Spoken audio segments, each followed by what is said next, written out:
Good morning. It's nice to see some familiar names in the chat. Oh, great. Thank you. Thanks for being here, everybody, on I think this is our third virtual breakfast.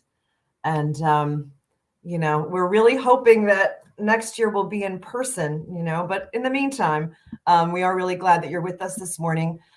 We have some great authors. We've got some great books to tell you about. We're going to zoom through it all in about an hour. So a couple of, housekeeping notes as we do at the top of all of these types of events. You guys are in listen only mode, but you can chat with us on the side. So please use that. We'll be checking it out. We also dropped a spreadsheet of the titles that we're going to be presenting today in the chat. So if you scroll up to the beginning, it's up there. And then, maybe we can even pop it in now so it's handy. It's got title, author, ISBN, and then a room for notes. So hope that's helpful.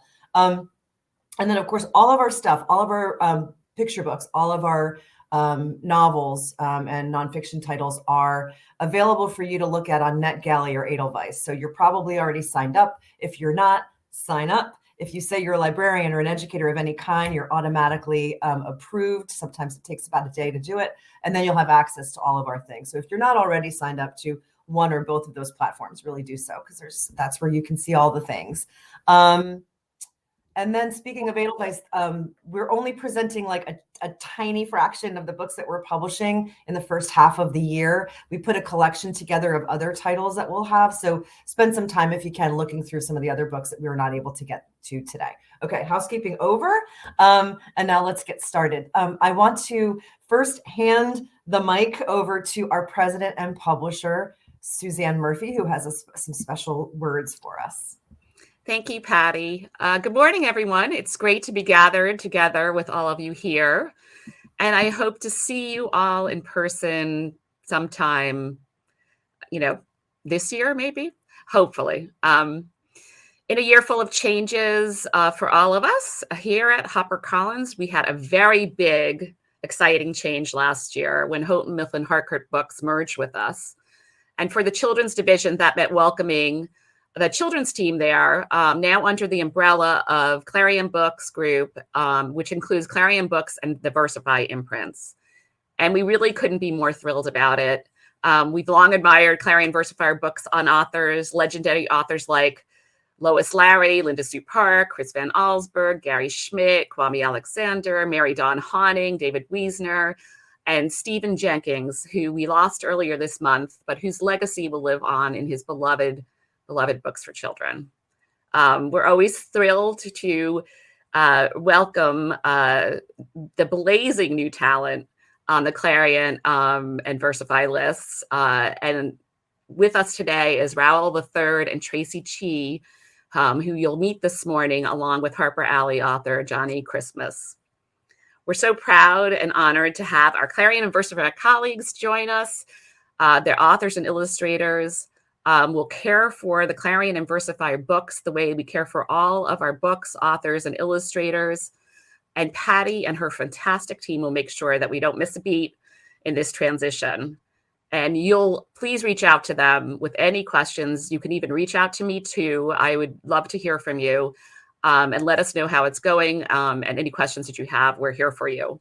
So thank you for all you do to get great books in the hands of children and families everywhere.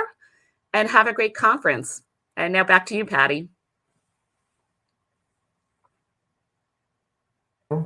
Yeah, we really are very, very happy to have the Clarion list. I used to sort of wander by their booth at the shows and, sort of drool over all the good stuff that they have. And now to be able to work with those books and those creators and those editors is really a thrill. So thank you, Suzanne. Let's introduce you to a couple of authors. I'm first going to introduce Raoul III, whom you may know. He is the Pura Belpré award-winning author of the World of Vamos series and illustrator of Low Riders to the Center of the Earth. The most recent Vamos title, Vamos, Let's Go Eat, won the 2021 Pura Belpré Illustrator Medal. And the first title in the series, Vamos, Let's Go to the Market, was a 2020 Pura Belpré Illustrator Honor book. The Vamos series celebrates the Chicano community and incorporates both the Spanish and the English languages in a fresh new way. Raul's art and storytelling are informed by his own upbringing in a border town, showcasing and celebrating a vibrant and positive depiction of an underserved community in children's literature. Please help me welcome Raul III. Hello, so good to see everyone here today.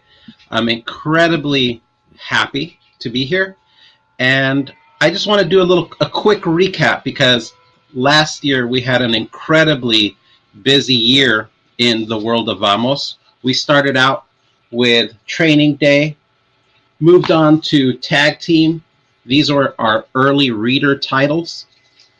Then we followed that up with Vamos, Let's Cross the Bridge, which is a celebration of two cultures in between two lands on a bridge. And what was exciting about this title was a little detail that we added to the back cover. Now, you might have noticed this, but there is a little logo in the back here that says The World of Vamos. And this logo is going to help us kind of capture all of the titles that are going to be coming out from this point on. And one of the exciting things about it is that if you head over to the HarperCollins site, The World of Vamos has its own page. And we're going to continue to fill that page with not just updates of what's happening in the world of Vamos, but also downloadable activities for each of the books that we are going to publish. Stuff like coloring activities, word searches, so on and so forth. That brings me to what we will be releasing this year, and I couldn't be happier with the titles that we have planned, especially because this was an opportunity for Elaine and I to create our very first board book series. And these board books are titled A Cocorocho Book. For those of you who have been keeping up with the Vamos titles, Cocorocho is the cutest cockroach in the entire planet. And here he is with the very first title, My Nap, Mi Siesta. And we all know that when our little ones are wearing us out, one of the things that we look forward to more than anything else is nap time. And so this book shares with us all of the wonderful spots that Cocorocho likes napping in. For instance, here he is under a tree. And then in Spanish it says, debajo de un árbol.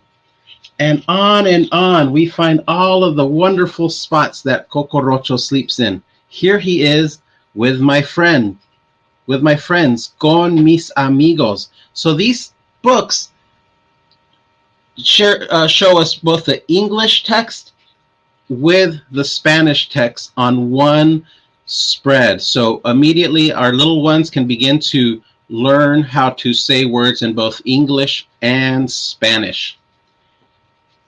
On the same day, we will also be publishing My Party, Mi Fiesta. I love going to a party.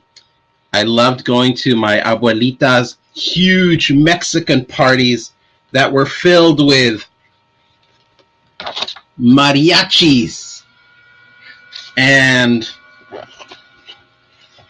piñatas and all sorts of fun and exciting games and music. So this one right here is a celebration, and the little ones will enjoy partying along with Cocorocho, Punk Nopal,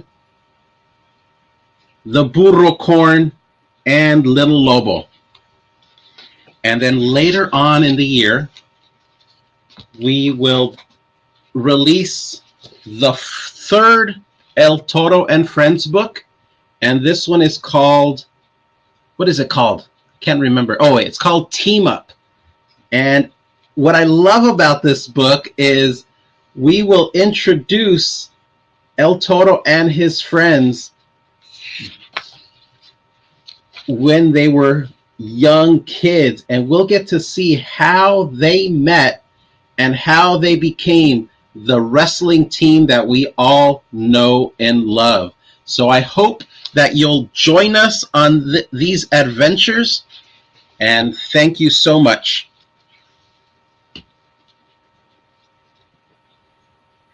Thank you so much, Raul. That was amazing. Thank you. I am such a huge fan of these books. We're so happy to have them with Harper. And I think I have slides coming up. For those of you guys who don't know me, my name is Katie Dutton. I'm on the school and library marketing team. I have the absolute pleasure of going through some of our picture books that we have coming in early 2022. So as a quick reminder, all of these titles, as well as several that we just don't have time for today, are in our Edelweiss catalog, our collection that we specially made for today, and also available on Edelweiss are full interior PDFs of every single one of our Harper picture books. So once you find the title that you're looking for, just click on the word content and then click on the word links, and you'll see the PDF there. They're super easy, quick. You don't have to wait to be approved. So you can check out all the gorgeous art and wonderful stories right away. I'm going to dive right in. We have a selection of picture books that are absolutely perfect for STEAM units.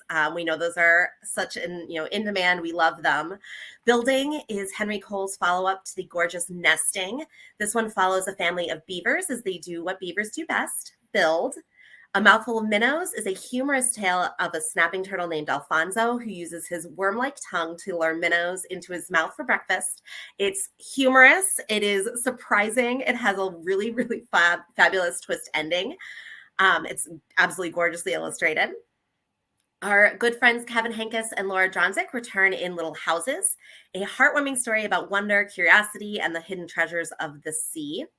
To Make is a joyful celebration of collaboration, patience, creativity. It's all about the creative process. It's really phenomenal. It's from author Danielle Davis and illustrator Meg Saroma. From Lindsay Moore, the author-illustrator of Sea Bear, comes Yoshi and the Ocean, a remarkable true story about Yoshi, a loggerhead sea turtle who traveled an astounding 25,000 miles after being released from the aquarium that rehabilitated her. And then last on this slide, we have the Animal Toolkit from the incomparable Steve Jenkins, who, as you know, sadly passed away not too long ago. Like all of his work, this nonfiction book about the way that animals use tools is fascinating, engaging, inspiring. It's absolutely brilliant. Move on to the next slide. Here we have some of our standout picture books by and about diverse voices. Ablaze with Color tells the true story of American artist Alma Thomas, the first Black woman to have a solo exhibition at the Whitney Museum and to have her works chosen for the White House collection. Eyes That Speak to the Stars is the stunning follow-up to Eyes That Kiss in the Corners from Joanna Ho and Jung Ho. From debut author Antoine Eady and artist Gracie Zhang comes Nigel and the Moon, a glowing tale about dreaming big. Punky Aloha features one of the most adorable main characters I have ever seen, a skateboarding Polynesian girl who uses the power of saying aloha to make friends and experience exciting and unexpected adventures.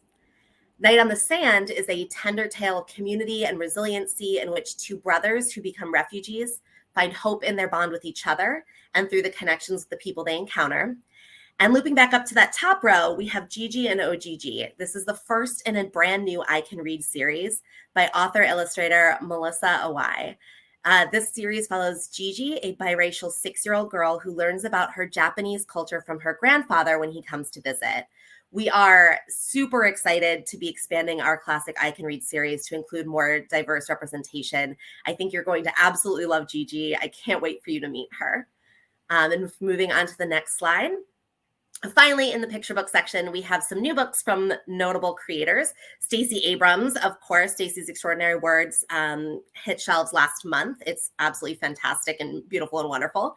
Tiffany Haddish has a book coming out with us, Layla in the Last Black Uniform, and Ali Stroker, who you might know from Broadway and from Glee. They are all blessing our shelves this year. Plus, we have Being a Dog, which is illustrated by Pete Oswald, the artist responsible for The Bad Seed, The Good Egg, the rest of the food group book series. Tang Hao Lai, the multi-award-winning author of Inside Out and Back Again and Butterfly Yellow, makes her picture book debut with 100 Years of Happiness. And rounding out the slide, we have Me and Ms. 2, another picture book debut by a multi-award winning author. This time it's Laura Ruby, whose name you might recognize from bones such as The Bone Gap and the York series. And that's illustrated by Jung Ho, who you know from the Eyes That Kiss and Eyes That Speak books.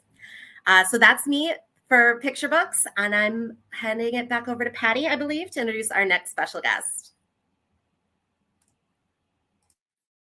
Just a note on some of those STEM picture books that you saw. I don't if your library is following the sort of National Summer Reading campaign, which this year is Oceans of Possibilities. There are some great titles on that slide, of course, Yoshi and Mouthful. And we have other books that are, of course, in our backlist, but also that are being published this year. So you'll find those in our Edelweiss catalog.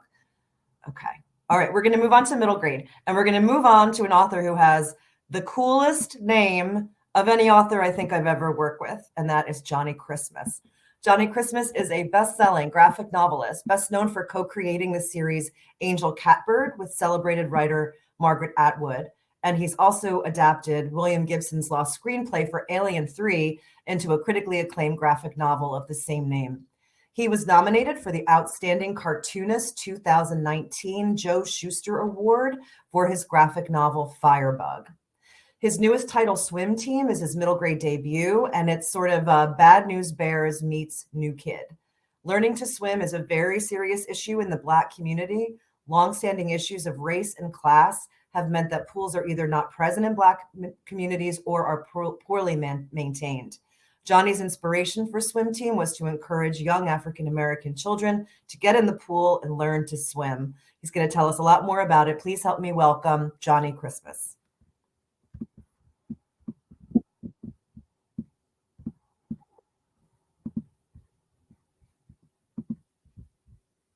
Johnny's coming to us from the mountains, so it might take a second to bring him up. There he is. Hey, everyone. I'm sorry, I cut out during your introductions. Are you done? I don't want to. I am done. It was very good. I said all great things about you. Thank you. Thank you all for joining us this morning. And it's early where I am, and I hope it's not as early where you are. And thanks so much for being here. So Swim Team is a book that's pretty near and dear to my heart. It stars Bree. She's an 11-year-old girl from Brooklyn. She lives with her dad, and they moved to Florida. So she is going to a whole new school. She's got new friends, an entirely new environment that she's being thrown into. And Bree is deathly afraid of swimming. It's one thing she just does not want anything to do with. She has these notions that Black people can't swim because these are things that are floating around in the consciousness. So poor Bree ends up in Swim 101, the one class she does not want. And she avoids it like the plague. She does everything she can to get out of Swim 101, to not go to class. And she ends up falling into a pool and almost drowns. Her neighbor, the eccentric Miss Etta, comes to her rescue, saves her, and then teaches Bree how to swim. Miss Etta has had a long history with swimming and has had a wonderful swimming career, and has had the same challenges as a young girl that Bree had as an African-American girl in the past. So Bree goes on to become a swimmer. She joins the school swim team, and we've got this ragtag bunch of swimmers who are, self-taught or, have kind of came to swimming in different ways. And Miss Etta helps the team, joins the coaching staff to help these swimmers get to the next level. Because she has had the same, as a young girl, she had the same issues that these young girls have had, and things have not changed over time. So, and we've got some images of some of the art of Swim Team up right now. Swim Team is pretty important to me. In the African American community, around 60% of Black children can't swim, and Black children around the age of Bree in our story, around 11, 10, 14, are 10 times more likely to die drowning in a swimming pool than their white friends. It's also personal to me because when I was a child, I almost drowned. At around 5 years old, my uncle luckily pulled me out of the pool, and I'm here today because of his quick thinking. When I was a kid in Miami, Florida, we didn't have pools in my neighborhood. Pools weren't swimming wasn't actually an activity that we did. It wasn't even on the docket. We'd play basketball or football or something, but swimming was not something that we did because there was no access. It just wasn't part of the conversation.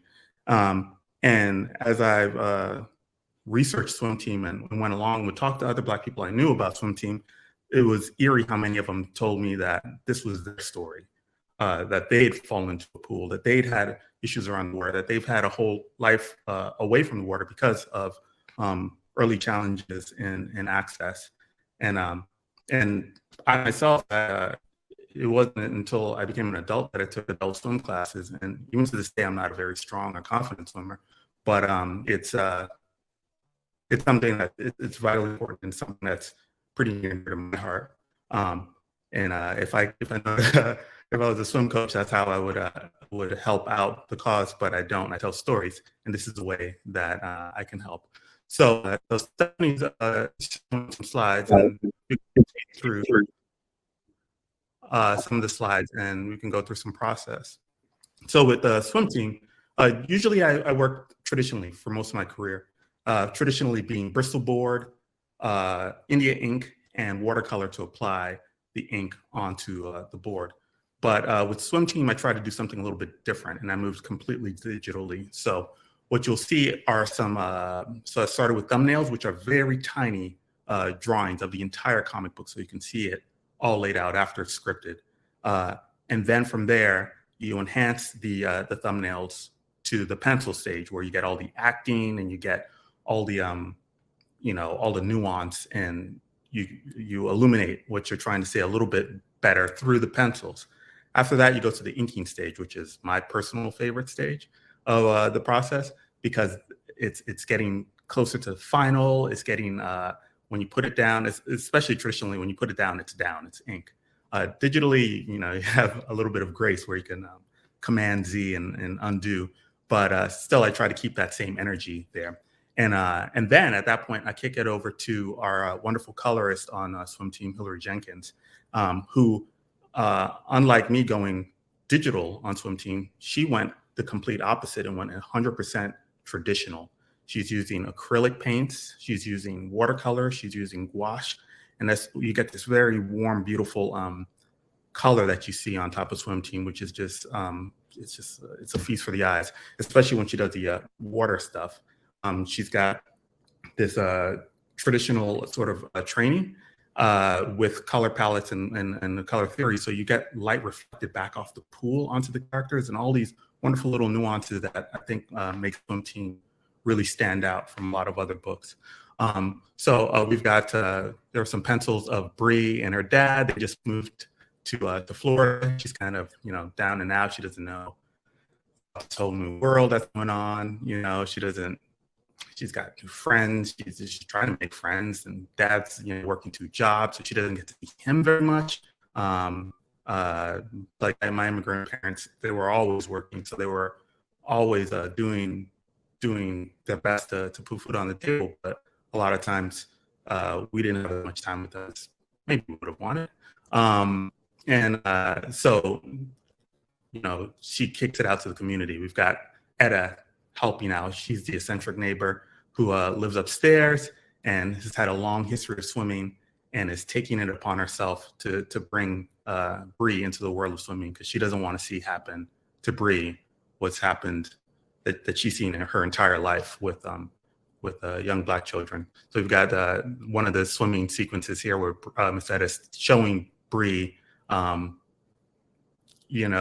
her into the pool, getting her comfortable. Bree's completely freaked out. She's got all the floaties in the world, on her. And Miss Etta is kind of like, hey, well, maybe we don't need all of these today. We'll just do the arm floaties to get us started. So let's see, what else have we got here? And this is Miss Etta training the team. Is once she joins the staff, we've got she's a lot of what we want to show in swim team is try and fail, fall down 7 times, stand up 8. That it takes a lot of hard work and effort to get the things you want, and that our team definitely goes for it. They sweat and they strain and they do all the hard work that it takes to compete in the swim league that they're in their town in Florida. So let's see what else.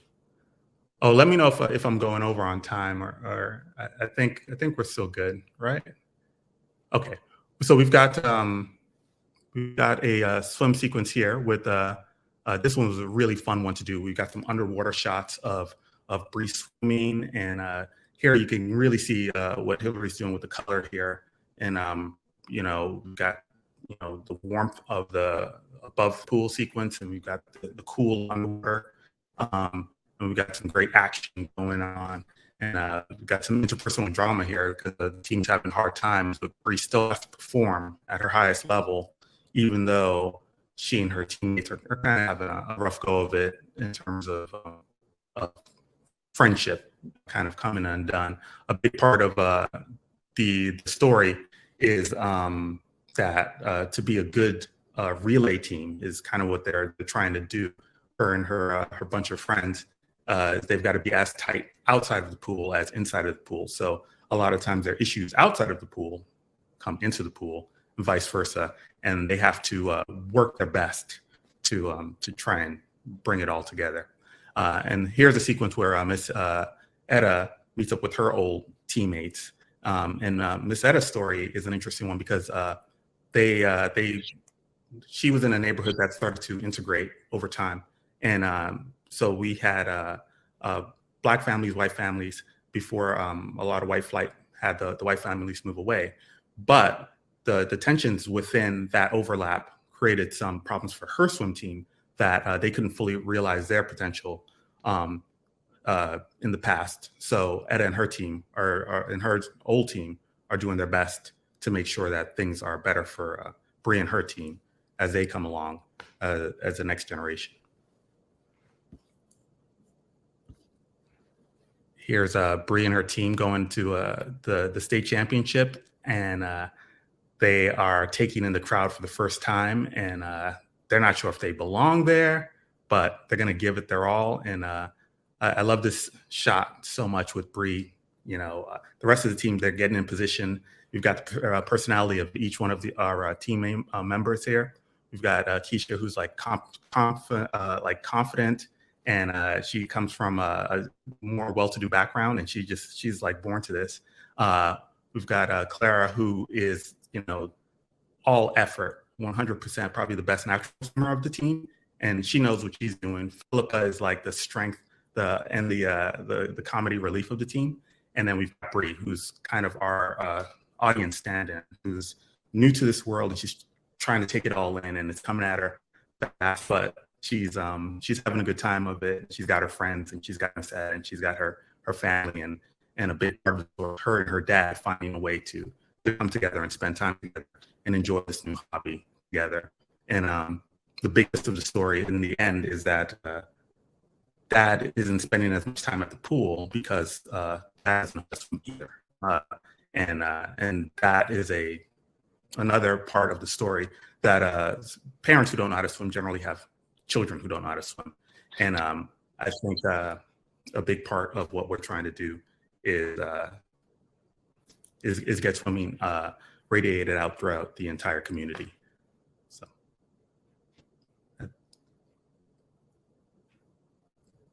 are we good on time? I don't want to. That is great. I don't know if I'm up yet. Can everybody hear me? Yes, you are. Thanks, Okay, Johnny. great. Oh, thank you. All right. Johnny, thank you so much. Everyone is loving this in the chat. We are so excited for Swim Team to come out. So thanks everybody for being here. My name is Mimi Rankin. I'm on the school and library team here at HarperCollins Children's Books. I'm going to tell you about some great new middle grade we have coming out in 2022. So first, Sir Ladybug and Sir Ladybug and the Queen Bee. This is from Geisel Award-winning author-illustrator Corey R. Tabor, and this is a clever and humorous young graphic novel series about the adventures of a valiant ladybug and his friends. The first will be out in March, the second out in June. Then we've got Jojo McCoon's Fancy Pants. So this is the second book in the Jojo McCoon series, which the first book got about 5-star reviews. It's very well received.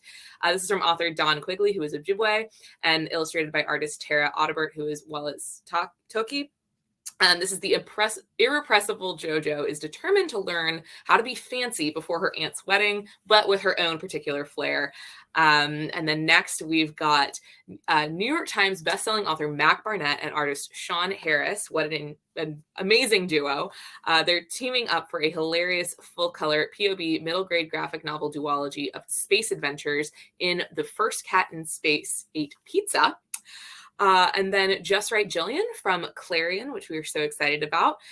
This is a heartfelt middle grade debut author, Nicole D. Collier, in which 5th grader Jillian must learn to speak and break free of her shell to enter her school's academic competition to keep her promise to her grandmother. Then we've got Small Town Pride. This is a heartwarming LGBTQ middle grade debut from Phil Stamper about a young boy who loves his small rural community but doesn't always feel supported there. That's when his sometimes overly supported and enthusiastic dad decides to throw the town's first Pride Festival. This is perfect for fans of Malik Panchali. Then another great LGBTQ middle grade book, we've got The Civil War of Amos Abernathy. This is Michael Laley's epistolary middle grade debut, and it's a vibrant, warm-hearted read about one boy's attempt to find himself in history. This is perfect for fans who love Julie Murphy's Dear Sweet Pea. Then we've got In the Beautiful Country.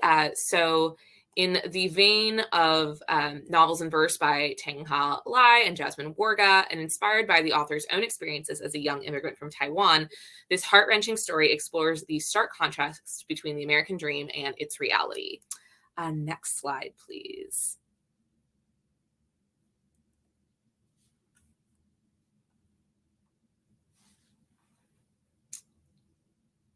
Next, can we go to the next one? Awesome. Okay. So these are some new from middle grade favorites.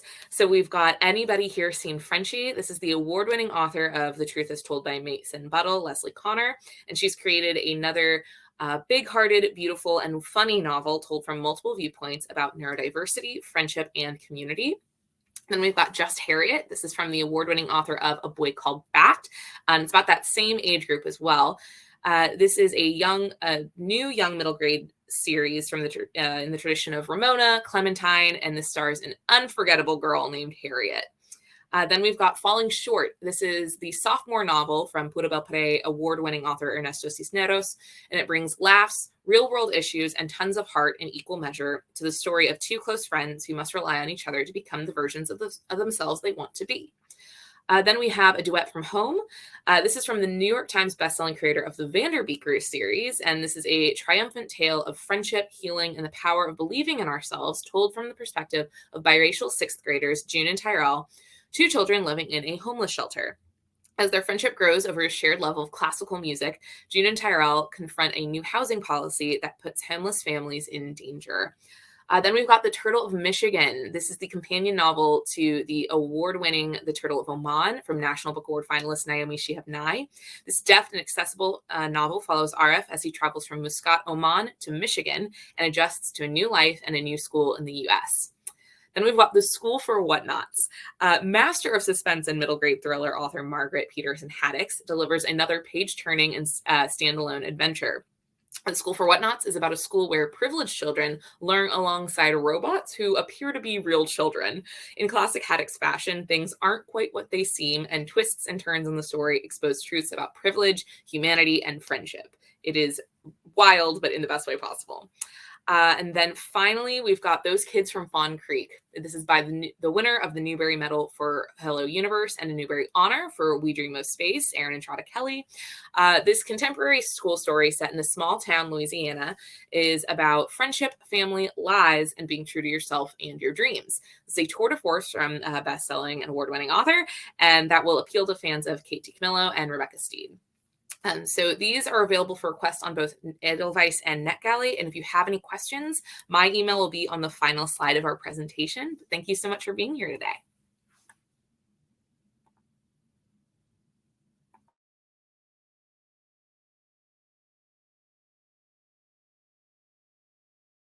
Middle grade books that are coming, I think, in the new year and doing it really well and really fast. So thank you. We're going to turn it over to teen, and I'm going to introduce you to New York Times bestselling and acclaimed author Tracy Chee. She's the author of We Are Not Free, a Prince Honor book, Walter Honor book, and National Book Award finalist. In its starred review book list called Tracy a master storyteller, and Tracy's masterful storytelling continues in her next novel, 1,000 Steps into Night. This fantasy is influenced by Japanese folklore and brimming with demons, adventure, and plans gone awry. When a girl who's never longed for adventure is hit with a curse that begins to transform her into a demon, she embarks on a quest to reverse the curse and return to her normal life, but along the way is forced to confront her true power within. Readers will be thrilled to jump into this expertly crafted YA fantasy that's ready to satisfy readers desperate for more fantasy. We would like to notify you all in the audience that Tracy's presentation does touch on topics of sexual assault. Please help me welcome Tracy Chee. Hello. 2 years ago, at another ALA Midwinter, I had the opportunity to speak to a gathering much like this one. I remember looking out over this enormous ballroom in Philadelphia, shaking so badly I could hardly stand as I spoke for the very first time about my novel on the Japanese American incarceration, We Are Not Free. In that speech, I talked about my personal connection to the incarceration and the hardships my grandparents endured in the camps. And what strikes me most now that I'm back here, albeit at a computer instead of a podium, talking to you about a very different project from We Are Not Free, is that the words to explain that story came so easily to me. It was easy to point to specific moments in my life and say, yes, this is why I had to write this book. Not so for my latest endeavor, 1,000 Steps into Night, a Japanese-influenced feminist folktale, which takes us away from history and back to my fantasy roots. Set in an oppressive patriarchal society, this story follows an ordinary girl named Miyuko who is cursed one ordinary day to become a demon. Cast out from her village, she embarks on a journey to remove her curse and restore her human soul, but much to her surprise, she discovers that there's power in exile, in stepping outside the boundaries that have defined her entire life, because outside of those boundaries, she has something she's never experienced before. Freedom. The freedom to be who she is, to go where she wants, to define herself on her own terms. But freedom like that comes at a cost, and she'll have to decide if the power of being a monster is worth the sacrifice of losing her soul.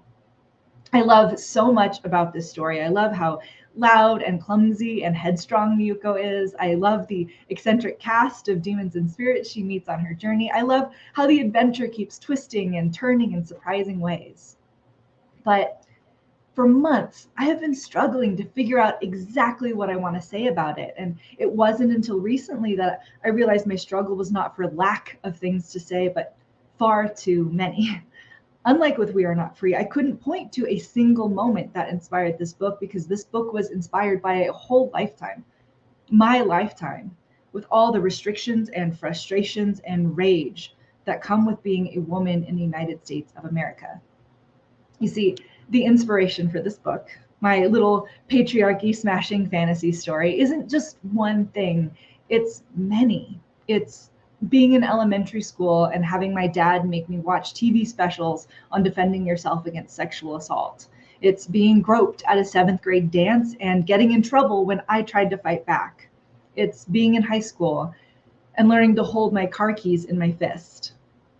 And it's so many small things too. The microaggressions, the cat calls, the patronizing comments. It's all the innumerable acts of sexism that tell us what we should look like, how we should act, and who we should be.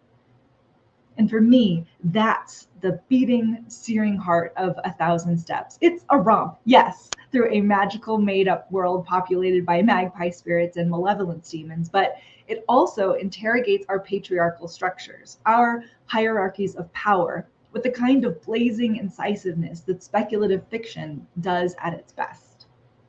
In this book, I wanted to illustrate and call out a spectrum of sexist behaviors, from the benevolent sexism of the lugubrious halitotic priest who believes Miyuko, and indeed all women, are so weak they must be sheltered, coddled, and infantilized, to the brooding, abusive demon prince, handsome, yes, but literally a demon, who seeks to isolate, dominate, and control Miyuko even as she comes into her own power. I wanted to show that it's sometimes the women who sit closest to power who fight most aggressively to protect it. And I wanted to show that sometimes all it takes for a woman, or any person, to be considered a monster is to step outside of the box society has put them in. Such courage is threatening in Miyuko's world and in ours, because it means that we don't need these categories or the institutions that uphold them. But the people who benefit from institutional power always retaliate. I'm a cisgender woman, and by American standards, conventionally feminine, but for daring to do something as simple as my own grocery shopping, I was once pointedly ignored by a teller who refused to even look at me, much less speak to me, even though I was the one who greeted them. I was the one who loaded my groceries onto the belt. I was the one who paid for them. Instead, this person only addressed the white man who was with me, as if I didn't exist, couldn't exist, not in their society. Now, whether this was because I'm a woman or an Asian American or an Asian American woman, it was clear that to this teller, doing my own grocery shopping was somehow an egregious overstepping of my station, and I needed to be put in my place. So too in the world of 1,000 Steps. For speaking her mind, Miyuko's mother is derided and ostracized. For riding a horse, Miyuko is spat upon. And maybe these seem like exaggerated examples, but I also can't help thinking of how dangerous it can be for a person in this country to walk into a bathroom, to wear their own clothes, or to love the person they love, to be different. To defy conventions, expectations, and traditions in our culture is to make oneself a target of ridicule, harassment, and assault. Because society treasures its categories and it will react violently to defend them.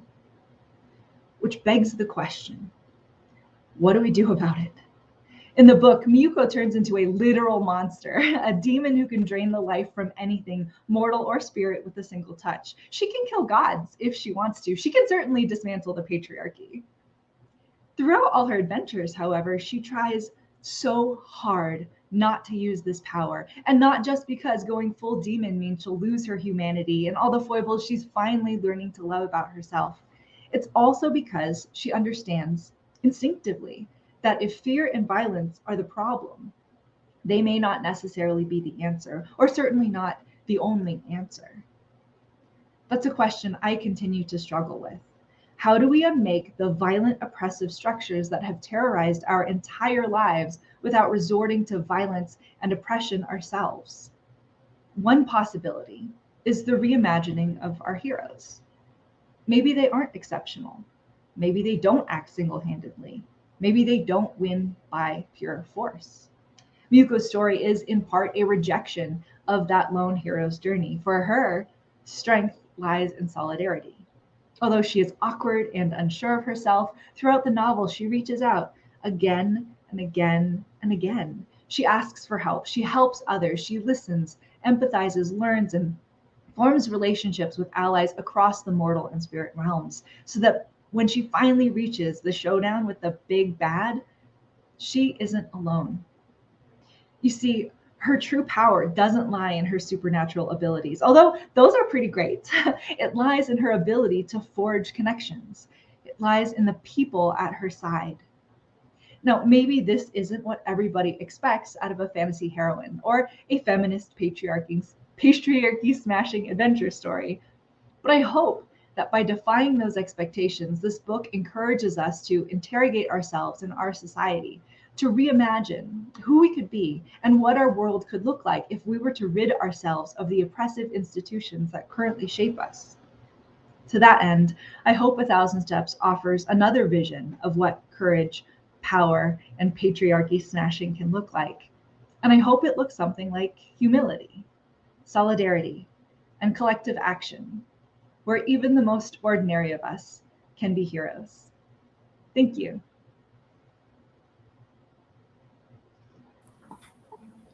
Wow. Tracy, thank you. I mean, I took a bunch of notes, and I think your comments are amazing. I think we're all going to sit with it for a while and think about it. And of course, we're all going to read your book if we haven't already. But reimagining our heroes and what a courage and power look like are such smart things to think about. And I'll tell you, I think you're our hero today for the work and for your talk, your honest and inspirational talk. So thanks so much for being here. Thank you so much. Really, thank you. Wow, that was great. I'm thinking back to last year when most of the adults and teens in my life, and probably yours, were all reading Addie LaRue. Good news for those fans, including me. It was one of my favorites of the year last year. Victoria Schwab has a new book. It is a dark tale about life and death in a sprawling manner called Gallant. We asked Victoria to tell us some more about it, and here she is on video recorded from her home in Scotland to tell you more about Gallant. So, Steph, please roll the video. Hi there, I'm Victoria Schwab, author of a bunch of books from this Savage Song to the Shades of Magic trilogy to The Invisible Life of Addie LaRue, but I'm so excited to be telling you today about my upcoming YA novel, Gallant. It hit shelves March 1st, 2022. I like to say that this story is The Secret Garden meets Crimson Peak. It is a story of a 14-year-old girl named Olivia Pryor, who has spent the vast majority of her life in an orphanage called Maryland School for Girls. She knows nothing of her family. The only thing she has is a journal that was left with her, written by her mother. It is fairly scary. It is very dark. But what I love is that even though this is a YA novel, I think it will appeal to a lot of adult readers and a lot of middle grade readers as well. Olivia Pryor is 14, an uncommon age for a YA protagonist. And her concerns are less about firsts than about finding family. In that way, there are a lot of really strong lower YA and upper middle grade themes to explore. I'm hoping that this is a story that serves a place in your library for those readers who, like me, might have felt like they slipped between the cracks, between middle grade and YA, between YA and adult, teenagers who were still trying to come of age, who were looking for themselves well into their teens, looking for their voice, looking for where they fit in the world. I just want to say thank you for everything that you do, for the role that you serve in our communities and in our industry. I want you to know how important you are. I'm sure you already do know, but it never hurts to hear it. And I so hope you enjoy what you discover when you come to Gallant.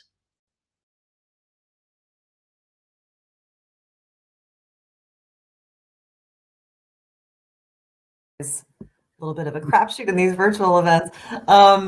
So I'm going to tell you about some of our teen titles. I'm going to go really fast through them, but I will note that I think that they're all really worthy of being added to your TBR pile. And again, this is just the tip of the iceberg. Check out the Edelweiss collection for more terrific teen titles coming in the first half of the year. Excuse me. So the first one is Nothing Burns as Bright as You, a novel in verse of queer love, grief, and the complexity of female friendship from Ashley Woodfolk. I'm reading this now and am enthralled. Inheritance.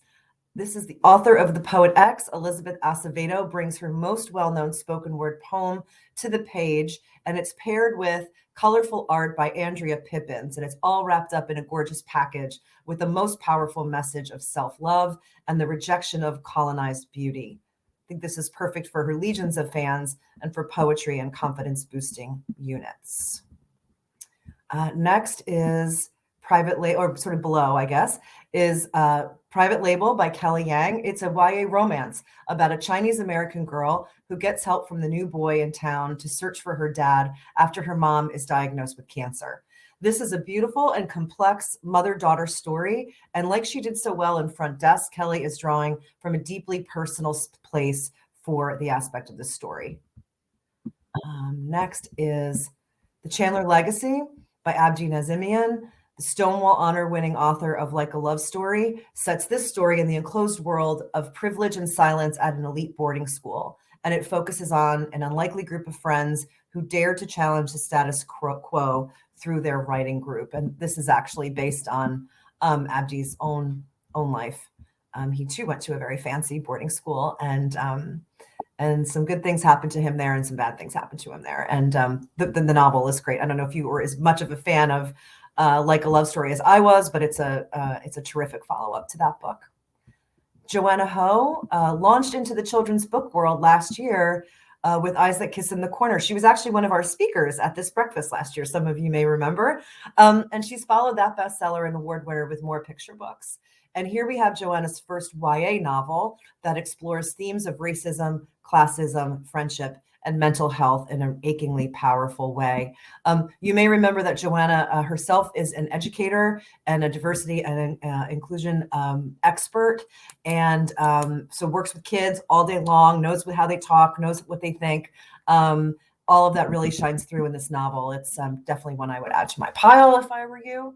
And then Messy Roots is a smart and hilarious graphic memoir of a queer Chinese American immigrant by debut creator Laura Gao. It's noteworthy that this is one of the very few graphic novels that grapples with the intersectionality of being Chinese American and part of the LGBTQ community. It also paints a vivid picture of Wuhan, and I think that gives us an important counterpoint to the negative impression of Wuhan that certainly existed in the early days of the pandemic and sort of still exists today, sadly. Sorry. Okay. What's next? Lulu and Milagro. Lulu and Milagro Search for Clarity. This is a Latinx road trip adventure about two sisters who couldn't be more different, who become begrudging partners on their school's cross-country college trip. This is a debut author, Angela Velez. We have a lot of great debuts that I'm going to tell you about. Here, Angela draws from her own experience growing up Peruvian American, and also draws on her experience as a former college advisor, where she took particular joy in assisting other first and second generation children through that experience. This Place is Still Beautiful is another noteworthy debut. This novel follows two estranged sisters who reunite in their small Midwestern town when their family becomes the victim of a hate crime. Blood Scion, yet another debut with a kick butt cover. This is popular in the popular fantasy category. It's inspired by Yoruba Nigerian mythology, and I think kids are just going to grab this right off the shelves. Lesbiana's Guide to Catholic School, perhaps my favorite title on the list in terms of title. It's a wonderful read too. This is a funny, moving novel about a queer Mexican-American girl navigating Catholic school while falling in love and learning to celebrate her true self. And then last but certainly not least is The Summer of Bitter and Sweet. Last year, you know that we launched our Hartram imprint, our native imprint, and it has been met with lots of enthusiasm and acclaim. Every book on the inaugural list got multiple star reviews. All of them ended up on many end-of-year best-of lists. So, what a terrific year, what a terrific launch Hartram had. And thank you so much for your support of that imprint. So more coming in the new year and in this year and in many years to come. And here we have the first YA offering of the imprint. It is about a demisexual Métis girl living in the Canadian prairie, and it offers a really thoughtful depiction of violence against Indigenous women, again, from another very talented debut author. So that's Summer of Bitter and Sweet. And I think those are all of the titles that I am talking about. And we have 4 minutes left, everybody. If anyone has a question for an author, oh, hang on, more housekeeping. You start with housekeeping and you end with housekeeping. As mentioned, our e-galleys are available on Edelweiss and NetGalley, as are PDFs of our picture books. We have a special collection, all the books that we talked about today. You can go over to the booth.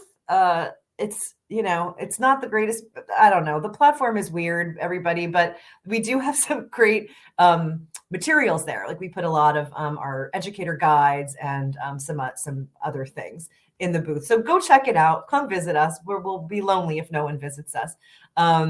This is our social stuff. We are Harper Stacks. We're on Facebook. We're on Twitter. Mimi has nominated herself as tribute to answer any questions that you may have. So you can fire them all to Mimi, and then she will get answers for you. I think that might be it. I don't know if there were any questions, Steph, in the... Yeah, I don't think I see any questions in that. Again, it's like great to see all of your names. I miss you. I know we all miss each other. I mean, I'm hoping that we're together in DC in June. I'm really feeling like it's going to happen. I don't know if you are, but I am. So I think that's it, Steph, and everybody. Unless anyone has anything else to say, I'm going to say thank you. Love spending the morning with you. Enjoy the rest of your day and weekend. Happy reading. Let us know what you think about things. We'll always love to hear feedback, and God bless and have a great day.